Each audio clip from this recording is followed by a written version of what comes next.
But the truth is, you all have either children or grandchildren, or you're in your own relationship, and it's worthwhile at least gaining a little bit of the perspective from the Torah.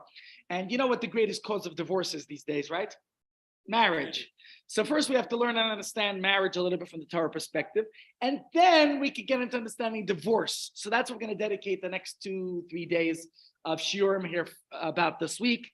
And because it's all in our parsha this week, and I want to just look at a few ideas, a few insights, and please do participate and ask your questions and share your comments. Just we'll do it in an orderly way. Yes, absolutely. So let's first talk about. Let me tell you a little story about a fellow named Charlie, who was born in the suburbs of Charlotte, North Carolina, to Mark, the cardiologist, and Laura, the licensed social worker. Now, Mark and Laura both made big salaries in the US, 6 figures. That's like 9 figures in South Africa. And Charlie's place in an Ivy League college was ensured. He had an IQ of 120 that he inherited from his father, and 115 that he inherited from his mother. His parents' donation to their alma mater's endowment fund and his tuition money, which was in the bank before he was even conceived. You can imagine what chances of success this young man had. But as life goes on, Charlie excels in school. He achieves high grades, participates in many extracurricular activities. As he can go ahead in the college application game, they've probably selected his DNA before because he's 6 feet tall. And his first year in high school, Charlie has it made, as you can only imagine. And one day, Charlie's parents inform him that after 20 years together, guess what? Getting divorced. Mark got an offer from a prestigious institution in New York, and Laura can't leave behind the good work that she's doing in crisis intervention. And besides, 20 years was actually a long run if you consider the American standards for marriage. Yeah, they were a success story. 20 years they made it. And now it's time for a little bit of change. So Mark and Laura went on to explore their options, separated, parted ways. And Charlie's devastated. His home fell apart. His world, his whole entire universe crumbled. And don't worry, he's told. The separation is actually in everyone's best interest. It will allow your mom and dad to pursue their dreams that held them back all this time. And of course, they still love each other. And precisely, it's because of that love that they want what's best for each other, which in this case is to terminate their relationship, to separate, to part ways. And this separation is actually in Charlie's best interest as well, because it will allow his parents to increase their wealth, which will, of course, help him get ahead in life. He'll get even that much further. And he wouldn't even be happy anyways in a home where his parents feel like they're sacrificing their dreams and their loves sort of faded away anyways. So why remain? It's not to his benefit and his interest that his parents should stay together. So Mark moves to New York. Laura moves into a luxury apartment closer to the city center in North Carolina. And Charlie finishes high school and goes off to college. Now, Charlie does quite well. He gets his degree and begins his career in neurology with an eye toward further education, and eventually becomes a surgeon himself. Yeah, big macher. And as the therapist told him what would happen, everything is working out just fine. Except it's not. You have to understand, to the careful observer, something inside him is just, skatelished. And that something is, his soul is really feeling something's missing. Everybody said it's in your best interest. Everyone still loves each other. No one here is at fault. It's all good. That was all drilled into his head. But is that really true? Is that really the case? In the end, Charlie feels that had his parents really cared for him, or for his sister, and for their family, they wouldn't have done what they did, and they would have actually tried to make things work in their marriage. Now, granted, there might be certain relationships that are toxic, and in toxic marriages, it's not healthy, and it is in everybody's best interest to part ways. But Charlie's belief in people's ability to get along, to sacrifice for each other, was actually diminished, because today's day and age, we have this disposable kind of relationships. When it works for me, it's good, and when I'm done, it's over. So naturally, his Charlie's natural curiosity to explore new ideas, his youthful idealism was snuffed out. And there are darker consequences to being raised by a single parent as well. There are many considerations. The majority of American inmates in prison happen to grow up in fatherless homes. Not to say mothers are at fault. I'm talking about just the kids. Usually the mothers get the custody and there's no father in the house, and mothers could try their very best. I would say it would probably be even worse yet for kids in motherless homes. Just the fact is, in single parent homes. And it's difficult to get up-to-date data since the Bureau of Justice doesn't reliably track the family backgrounds of inmates. That's not their concern. They're not researchers. They are merely bureaus of correctional facilities. But still, the statistics and the data is out there.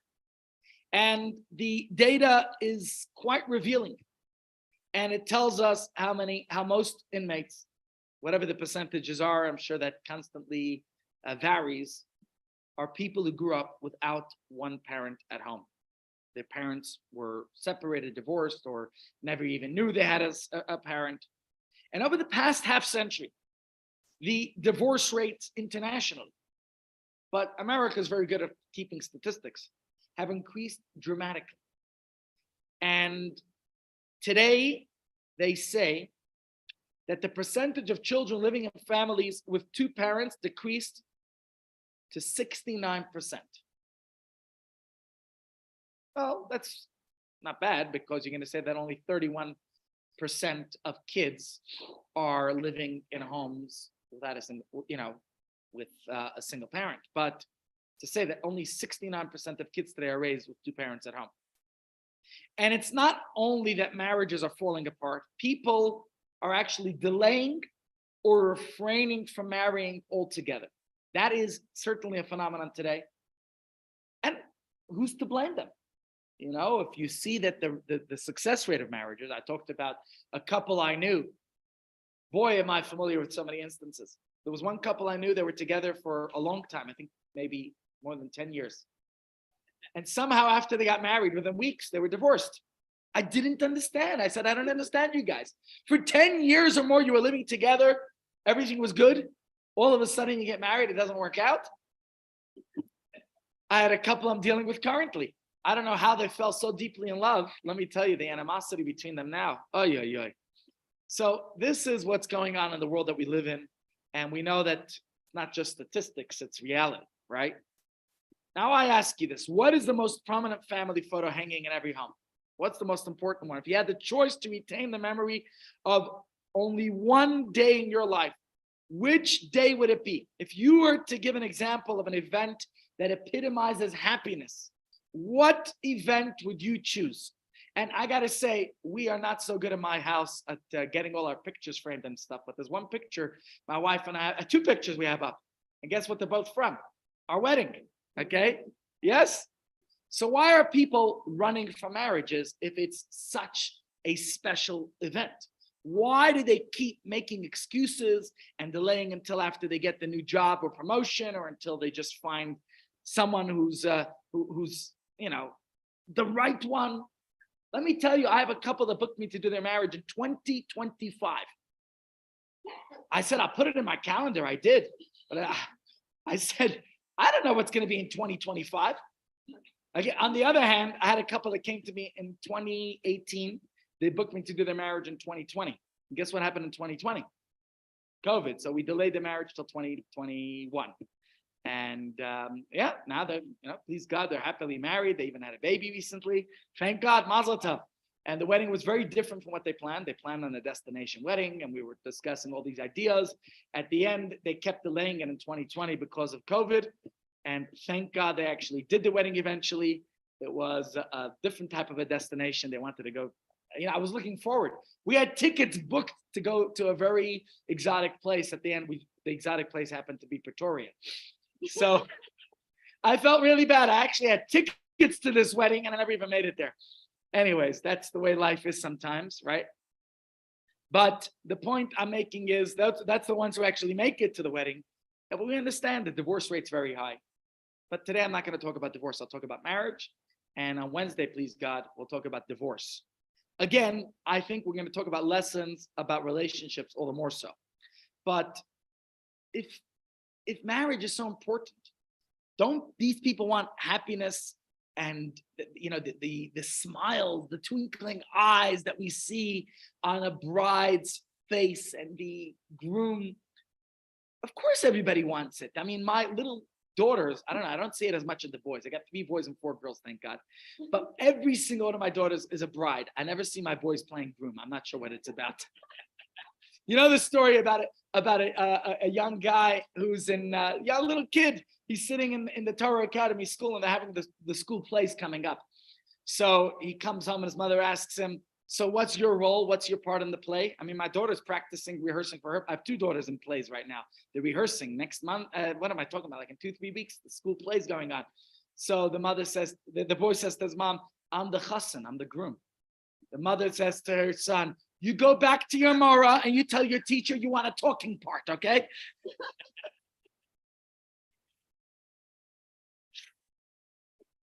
If every day of marriage were full of roses and gowns and smiling faces, then there wouldn't be a single 20-something or 30-something-year-old guy, right, living in their mother's basement, and nobody would walk away from marriage, right? Obviously, marriage is not always all roses and fun, and we have to work on relationships. And the truth is, even in old age, I admire the couples. I come to the marriages and they're celebrating 50 years of marriage. Wow, that's something to admire. And I've been to anniversaries of even 60 years. I'm sure I told you the story once before. I was celebrating with a couple 50 or 60 years of marriage. And somebody asked him, no, what do you say? He's already in a wheelchair. You could tell he's tzahakt and tzabrachen, What did she do to him? So he makes a toast. He says, thank you to my wife for putting up with me all these years. Somebody asked him what it's like. He says, ich bin given a bissel blind and a bissel tov. I was a little blind, a little deaf. She says, you schweig, you smart aleck. She says, I was in ganzen blind and in ganzen tov, completely blind and completely deaf. And then she says, all these 50, 60 years flew by like 2 days. What 2 days then, Nick asked. She says, Tisha B'Av and Yom Kippur. But I do have to say, look, if people indeed are feeling miserable, they're feeling in a marriage like they're trapped, then maybe indeed they shouldn't continue, or they should come up with something to fix that relationship. But otherwise, it's a good thing. It's a good sign to see that a couple have gone through so many good years together. Yeah. That's why they call Yiddish mama lotion. Oh, that's why they call it mama lashon, because the mother's always talking, not the father. All right, got it. A good idea. But the point, the trouble is, weddings only happen once. And what I try to tell the brides and grooms, in fact, I'm officiating a wedding next week, and I sit with a couple and we have time together. And I always say, don't just prepare for the wedding day. It's very nice to sit there and tell me all about the wedding plans and all that. Prepare for your marriage, not just for the wedding. Something very important that you can tell your grandchildren. It's not just about the wedding day. It's about the day after the wedding, and the years after, the months and years after the wedding, and the decades, please God, after the wedding. How do you prepare for them? When the honeymoon is over and then the rat race and the scramble to pay the bills kicks in. We just moved into a new home and I started getting the first bills. I was a tenant until now. I was not a homeowner until a couple of weeks ago. And now all of a sudden I start getting the bills. Not only do I have to cover a bond, I have to cover electricity, and I have to cover water, and I have to cover rates. Oi! Yeah, it's schrecklich. I don't even know how we're going to do it. And all of a sudden you have to start realizing, and then the kids kick in and they start spilling things all over the house and things start to break, right? And you start to wonder, I don't know, is this what I really want, right? Why bother? Is it really worth the price of marriage for this short stint of love? So the challenge then is maintaining the initial spark through the daily routine of married life. Remembering it's not just when you said, I love you, that one time, like the couple who came in for therapy, for counseling. I said, I love you. No, it's about maintaining that love. How do you keep the love going? Psychologists have long struggled with this issue. Even the most exciting activity, if repeated enough times, guess what? It becomes boring, right? Ice cream may taste delicious. It's wonderful. Have you tried gelatissimo, mio gelato? We have got wonderful kosher ice cream in South Africa. In fact, people from around the world come, they say, ooh, South African ice cream.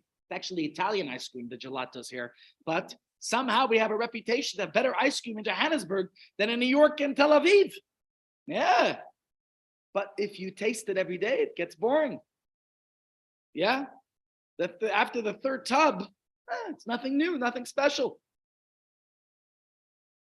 A change of flavor. Distracting yourself with some entertainment is nice.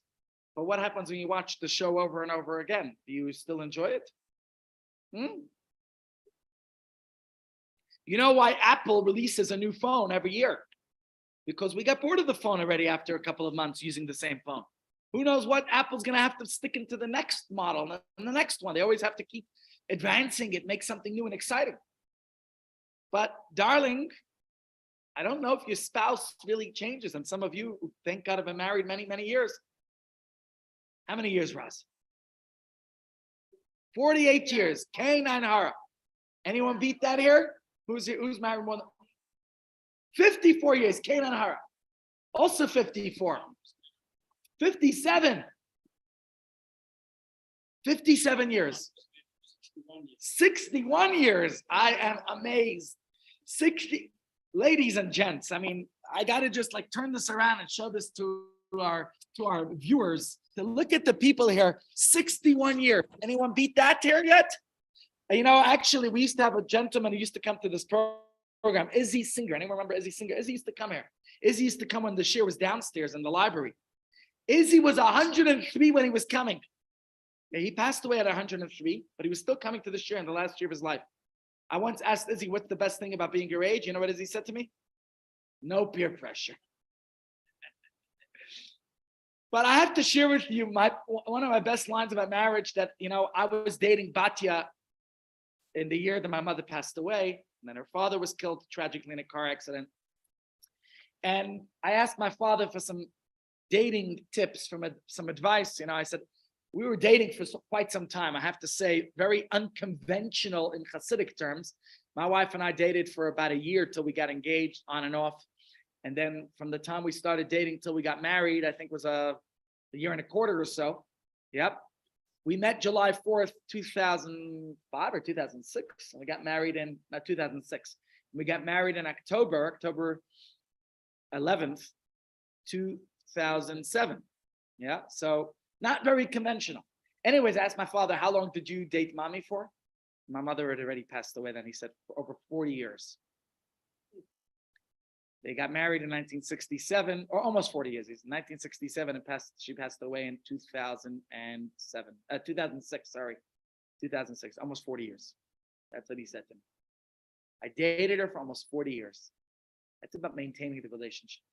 That's called pu'ula nimshecha, so we're going to talk about that. No matter how long you've been together for. And I think these ideas are not just related to marriages, but I think we could apply it to all relationships in life. What you invest is what you get. Do you remember the old Coca-Cola bottles? I don't see any of the Coca-Cola bottles anymore. But the old Coca-Cola bottles, remember the glass ones? When I first came to South Africa in 2002, 21 years ago, I only saw the glass Coke bottles. Now it's all plastic. Do you get glass ones anywhere? Anyways, those glass bottles used to say on them, no deposit, no return. Back in the day, you would get that deposit. People used to go collecting all the bottles. You would get back the deposit for what you paid for the bottle. I don't know what it was here in the US. It was 5 or 10 cents, depending on which state. And you would get that deposit back because they want you to recycle the bottle. The same thing I think applies to relationships. No deposit, no investment in the relationship, what return do you expect? Right? So when people are weighing the pros and cons of marriage, then, or even a married individual contemplating the exit strategy of the marriage, I think you're faced with two choices.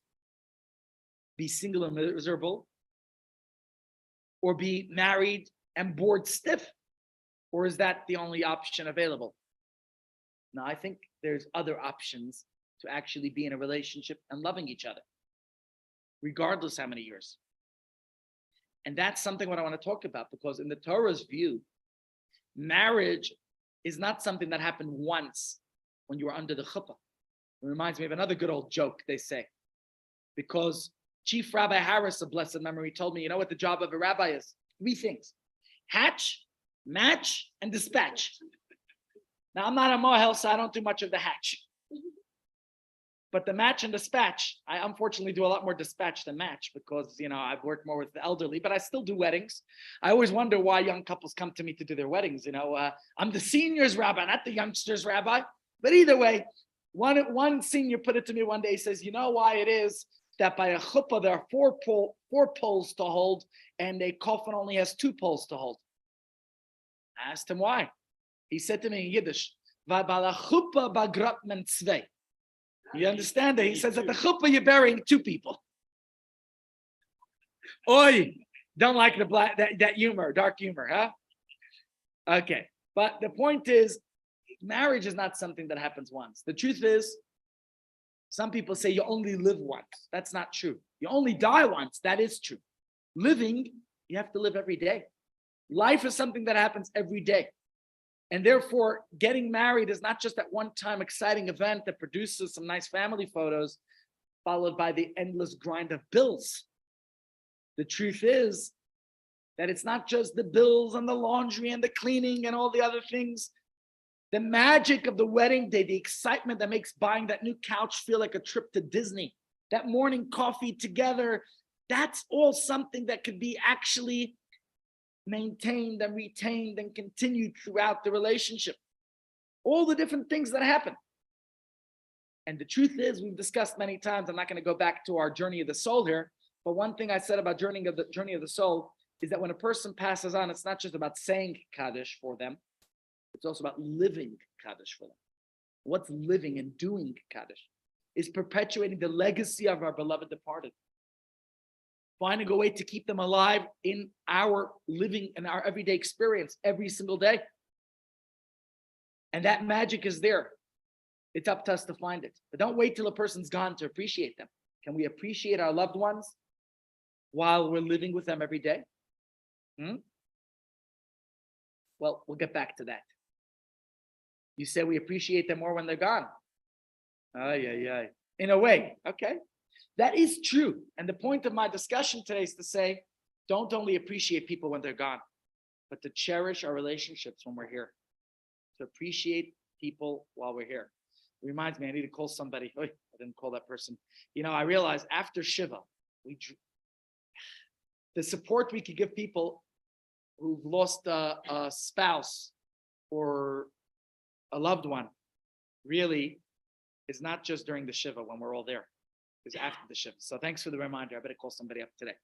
Anyways, we'll talk more about this, but since we're talking about the Torah's view and perspective on relationships, let's explore the history of marriage as it appears in the Torah. It's not first in our parsha, it actually comes even earlier, and we'll talk about the first mention of marriage in the Torah, but you'll see it again in this week's parsha in a different context, okay? And according to I don't know which issue it was, but there's a magazine called Public Health Reports. It says the vast majority of people today are sexually active long before marriage. So, I guess first comes love, then comes marriage, as the song goes. But anyone who practices halacha knows that's not the way it goes. Any form of sexual activity before a Jewish man and woman are married is actually halachically forbidden, unless, of course, they're married, right? That's why, halachically speaking, we have shorter engagements in the religious Jewish community. Dating, take your time. Maybe not as long as Batya and I did, but take your time in dating. I mean, this couple walked into my office upstairs here a week and a half ago. They met each other Friday night at my Shabbos table for the first time. They're from different countries. They met at the Shabbos table and they decided they're getting married. They came into my office and told me they're getting married. I said, you just met each other 2 nights ago. How are you deciding to get married? No, we know. We both know. We both in a relationship. We know. I said, really? You're so sure of you? We're certain. Well, I don't need to tell you what's going on with this couple right now, who is so certain that they want to get married to each other. And I'm the one who's schlepped in this now to deal with it. But that's why take your time dating and getting to know each other, right? But engagement, once you're really sure about it, then don't waste, hurry it up. There's no leeway in halacha for casual relations. The Torah expects a man and a woman to take the relationship seriously, and or don't be involved with each other at all, but to take the relationship seriously. And although the strict halachic relations and restrictions on sexual relations we know today were introduced only at Sinai, thousands of years after creation, but the concept of marriage and commitment dates back to the beginning of history. In fact, the first recorded marriage is between who and who? Adam and Eve. Very good, right? And that's the very beginning of the Torah in Genesis. Immediately following the story of creation is right there, the story of Adam and Eve. So we're going to discuss what's the Torah's perspective and what are the origins of marriage and what consecrates a marriage, that how it appears in the Torah in its sequence, okay? It's not just some legalistic concept that's imposed by halacha upon humanity in conflict with our natural instincts. Even before Matan Torah and immediately upon being created, man naturally gravitated towards committing to a wife. Now, if you know the beginning of creation story, man was created alone. Man came first. And then Adam got a little bit lonely in this world. And he asked God Almighty, shoot, it's getting lonely here. What can you do for me for, what will it cost for me to have a partner? God says it will cost you an arm and a leg. He says, what, God, an arm and a leg? No. What can you do for a spare rib? I'm just kidding, guy. Don't kill me there. By the way, that's why when Adam was speeding on the highway one night and the cop pulled him over, and the cop asked him, said, what were you speeding to? 3 o'clock in the morning. What's going on? You're speeding like this, 180 kilometers an hour on the highway. Adam says, I'm on the way to a lecture. Cop says, lecture? In the middle of the night? He says, boy, when I get home, will Eve be giving me a lecture? And then he gets home. And Eve says, where have you been? He says, no, he starts talking. And all of a sudden she starts poking him. I'm poking him. He says, what are you doing to me, Eve? She says, I'm just counting your ribs. It's all in humor, not serious. Please don't. This story was told to me I remember walking to a pizza shop in New York. It was Jerusalem 2 Pizzas, what it was called. And it was owned by a classmate of mine's father. His name, in fact, I believe his daughter married somebody here related to Miriam's, indirectly. You know what I'm talking about, Miriam? The name, now I forget it. How am I forgetting my classmate's name? His father's name was Eddie Fishbein. Eddie Fishbein told me this little analogy. Eddie Fishbein owned a few pizza stores in New York. It was called Jerusalem 2 Pizza. And then he had a restaurant on Broadway called Broadway, I forget what it was called. It was the Fleischig restaurant, of course, from the Milchig restaurant. Very popular pizza shop. And then they got this idea of flying pizzas. Back in the late 80s, early 90s, he started delivering pizzas around the world. They would freeze your pizza. And there was some radio show in China that called in and ordered pizza, and he sent it to them. And it was like, they really went viral. Unfortunately, Eddie's passed away. Eddie was on the Exodus ship with my father back in 1947. And they went to Israel together. So they knew each other back from the Exodus ship. Anyways, I once went to pick a pizza for our family, and they had this frozen pizza factory. And if you went to the factory direct, you get a little discount. So I would go to the factory direct. They would make all these pizzas there. It was really nice pizza. And that's when he told me this. And he wasn't telling me to make fun of marriage or to make fun of men and women, because anyone who thinks they know anything about, if anyone who thinks that marriage is a 50-50 proposition doesn't know the first thing about marriage or mathematics. So he said to me, if you invest in your marriage, if you invest an arm and a leg into your marriage, then you'll have the success in the marriage. So that was the point he was trying to convey. He did it with a little bit of humor and threw this little maisel in. But the point is that in the Torah, we have marriage going all the way back to Adam and Eve. And if we look carefully at the verses there, we'll realize that marriage is not imposed upon man, but it's the natural state of affairs. And the Torah describes how God created Adam and Eve, how God created, Eve from Adam's flesh, as we read it right here in this verse, okay? Adam and Eve started out as one single unit until God removed a piece of Adam's flesh and formed Eve from it. So I ask you, my friends, what's more natural? That Adam and Eve remain separate or that they unite? Which one's more natural if God created them as one entity? Right?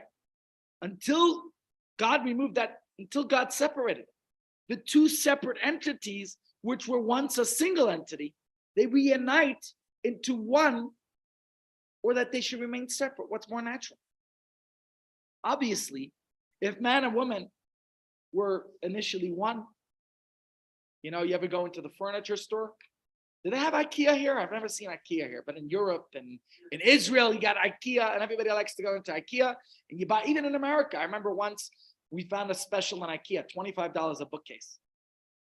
I had more bookcases in New York than I have here. I still haven't brought all my books over. And we bought these IKEA bookcases. They come in a flat box, and you build it. My wife, boy, was she handy. She really put those bookcases together. It was quite an exercise building our bookcases.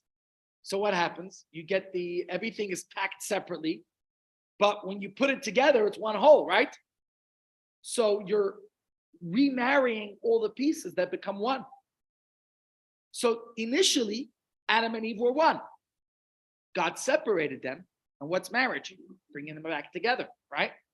It's assembling the various nuts and bolts and the pieces of wood like you would behind the bookcases and putting it back together. And here we could see the verses itself. What does it say here?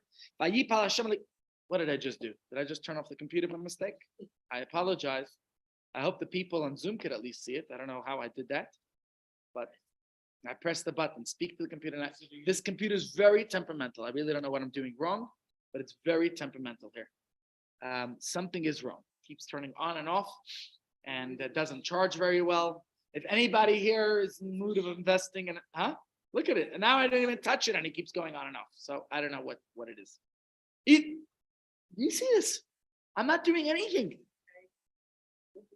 I'm not even doing anything. Okay, it's on. Don't look at it the wrong way. It's going to turn off. I know some people tell me that's what happens in their relationships.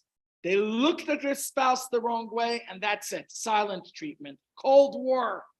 That's not a healthy relationship. Luckily, I'm not married to the computer. So just because the computer's temperamental, turned off again. What did it do wrong? Ich weiß nicht. Okay, leave it alone. On and off. I'm sitting back.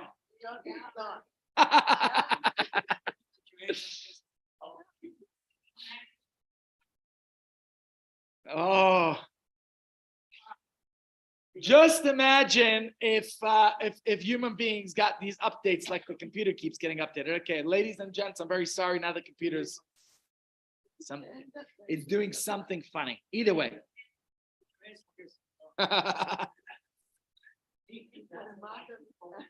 It doesn't like the topic. All right, either way. Let's continue. The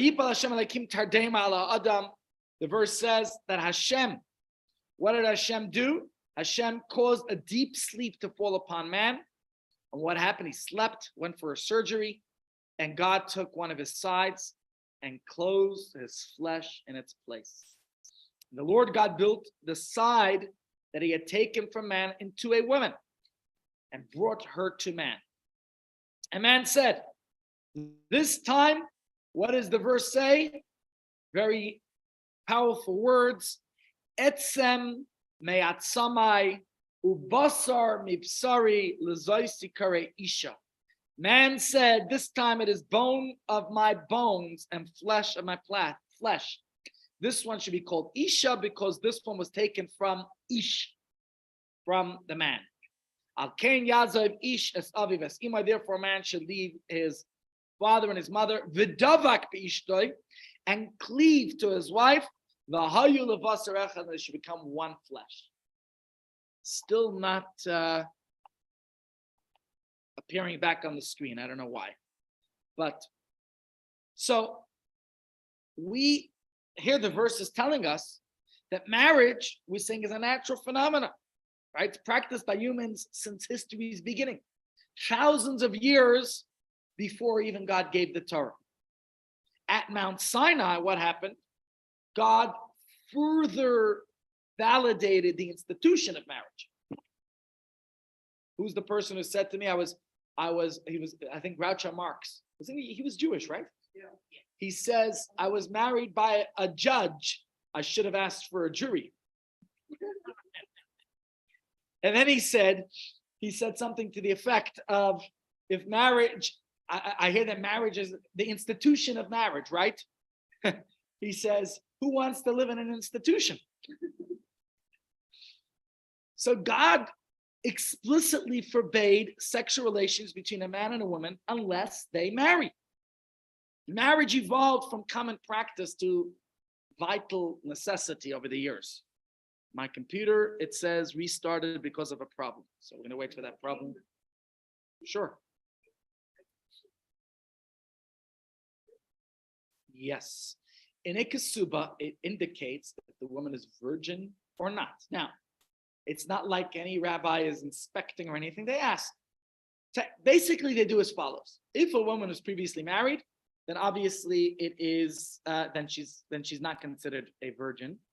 Okay, if she was previously married and she's still a virgin, then one has to investigate, what kind of marriage it was. If a man and woman live together presently and are coming to get married, then it is considered as if they are not virgin. Okay, they live together, even if nothing is going on in that relationship. It's quite, I would be surprised, or something might be a little bit concerning if a couple are living together. Halachically speaking, you cannot live together if you're not married. Okay? So, yes, Tzipora? Yes? No, you can't even, well, that's the concept of Shomer Negia. And that's where we have this matter that's, people talk about, are they Shomer? What's Shomer? There's Shomer Shabbos, and there's the Shomer. Shomer, what's Shomer? What are you Shomer? You Shomer Shabbos? You observe Shabbos? Or there's Shomer Negia. Shomer Negia is where a couple are careful and adherent to the laws of not being, not just not being intimate, not even touching each other prior to actually being married. Yeah.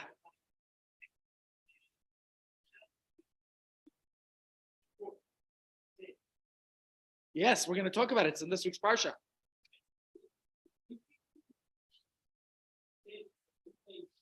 Yes.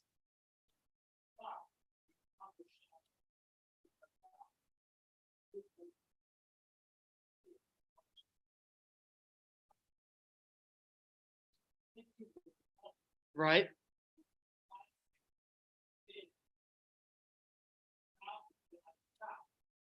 Yeah. Right.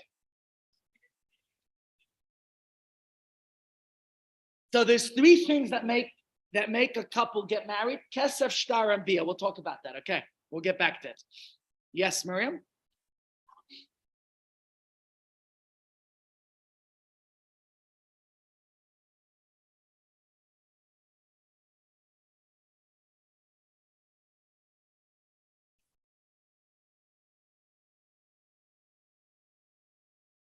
According to that medrash, it was when she was 3. So there's a few things we have to understand. Is the medrash talking metaphorically or allegorically or figuratively? I don't know.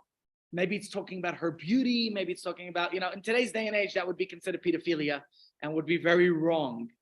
So I can't answer for the medrash exactly, but we do know that when she conceived and had a child, she was 40. So yeah.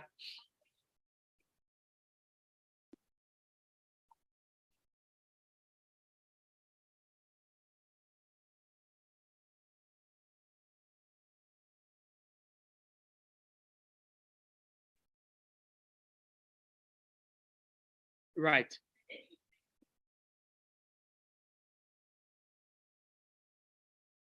I don't have a clear answer to that. I wasn't there. It was a long time ago.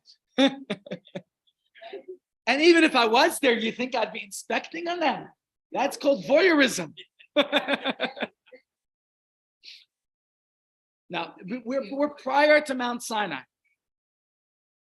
Well, first of all, it was before the Torah was given. Yet we say that our sages, our ancestors kept the Torah before it was given. I think there's a lot of questions about that medrash, and I personally don't like to necessarily, at least to uneducated crowds, I don't like to share that medrash. Why? Because I feel like it could be completely taken out of context in today's day and age. So now it's on YouTube and Facebook and all that. I don't have clear answers to that. I think it's very different the way things were in those days. And I don't like teaching that medrash to children today because I feel like they really don't understand it in today's day and age.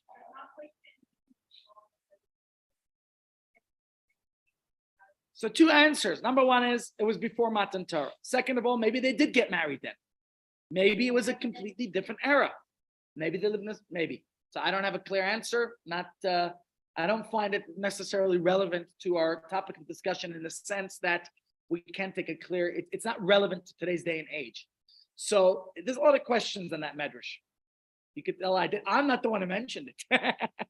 I avoid that medrash because of my questions about it, and I don't, I'm getting stuck on that wire. Okay. So that medrash leaves us with a lot of questions, and I did not include it in the texts that you'll see in today's class.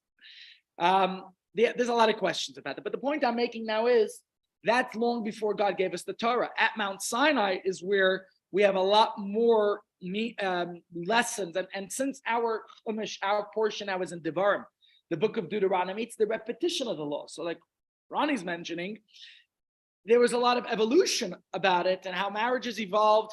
And God didn't say, if you want to engage sexually, get married, okay? God introduced a formal marriage process, what we know today as the chuppah ceremony. And you have to follow the exact rules to initiate a legitimate marriage. And we'll talk a little bit about those rules, about how marriage works from a Jewish perspective. But the Torah does not explicitly mention the wedding ceremony that, we are familiar with today. The chuppah, the ring, the yichud room. The biblical source for the chuppah ceremony we know today is the biblical term taking, which is the verse that you mentioned, Ronnie. Ki yikach ish isha. Okay, it's in this week's parsha. Let's put it right here. Again, the language that the Torah uses is not exactly the kind of language that makes sense today. What do you mean you take a woman? It's not about taking, right? I could see where the reactions in this room are not, what do you mean you take a woman? But let's put it into context of those days.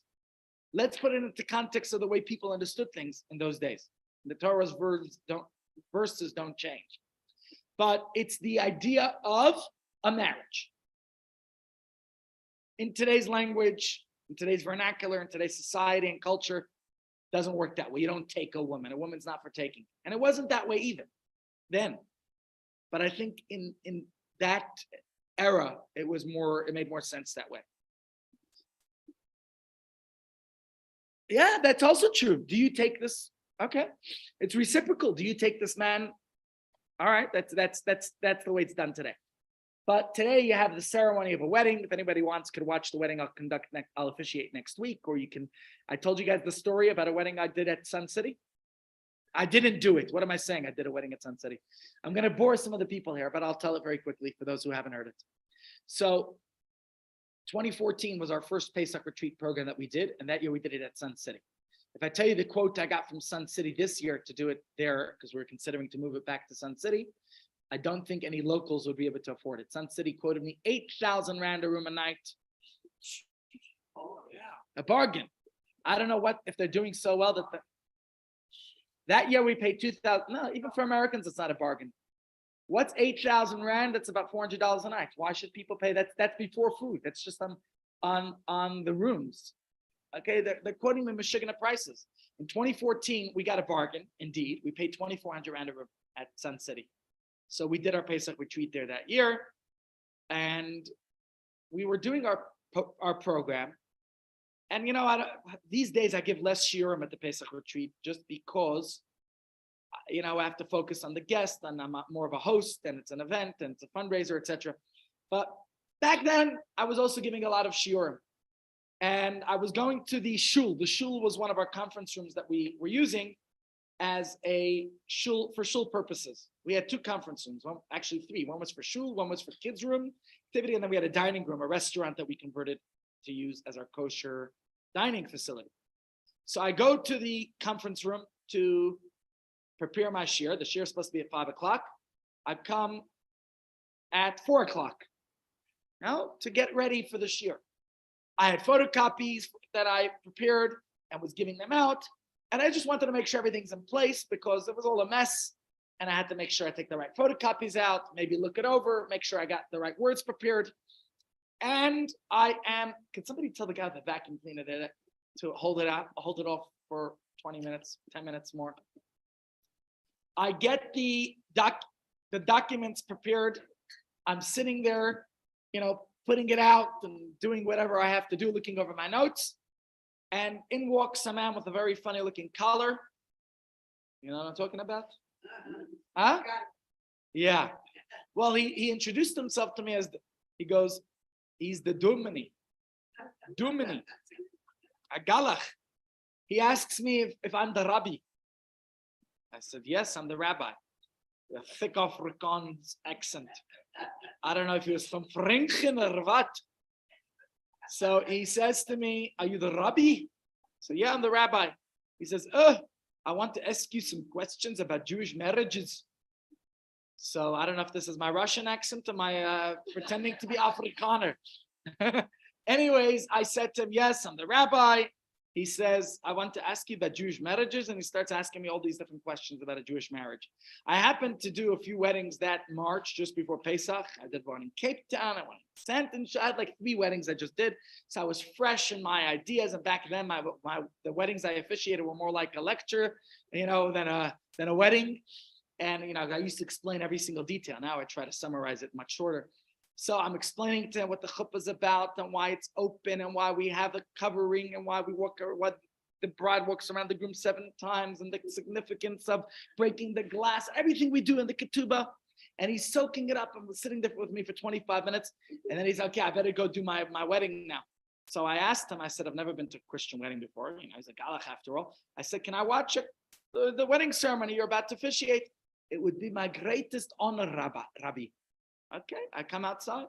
It's 5 minutes before the wedding's about to begin. And I see this groom standing there, very nervous, twiddling his fingers. I'm like, congratulations, sir. I said in our language, in Jewish language, we say mazel tov, which means good luck. It's interesting why we say good luck. You just had a baby. Good luck with that. Best wishes. You're getting married. Oh, yeah. Good luck. It's like somebody I know, I have a very close friend. She always, every time something happened, any good, we have a baby, she goes, ach, shame. Everything goes, ach, shame. I said, what's the shame? We had a baby. What's shame about that? But we do the same thing. Good luck. Anyways, he says, he's standing there twiddling his fingers, and I say, congratulations, mazel tov in our language. He goes, Mata omer li mazal tov. I'm like, what? You speak Hebrew? He goes, I ask him, are you Jewish? Do you speak Hebrew like that? He goes, lo, ani stam medaber ivrit. Like, no, I'm just, So I said, oh, so you're Jewish? Why do you have a galach officiating your marriage? Now, obviously, I was asking them that question facetiously. Then he points to this girl right across the aisle. She's getting her final makeup, but zaputzt, and she's got a cross for a necklace. And he says, unless you want to convert her in the next 5 minutes. Oy, gewalt. And then he tells me which community he belongs to in Joburg, who his family's rabbi is, who is not present. He tells me his family did not approve or endorse of his marriage out of the faith, which is why he has a priest doing a dominee doing the wedding and not a rabbi. And he says, we chose to do the wedding at Sun City on Pesach because I thought, when could I be away from the Jewish community? He obviously didn't know we're doing a Pesach retreat there. He chose to get married on Pesach at Sun City to avoid any Jews or anyone he might know at the wedding. He says, I'm looking around here and there's a few people I know. I want to bury my head in shame. Anyways, I used to carry business cards on me about my shul. I gave him the card and I said, keep in touch.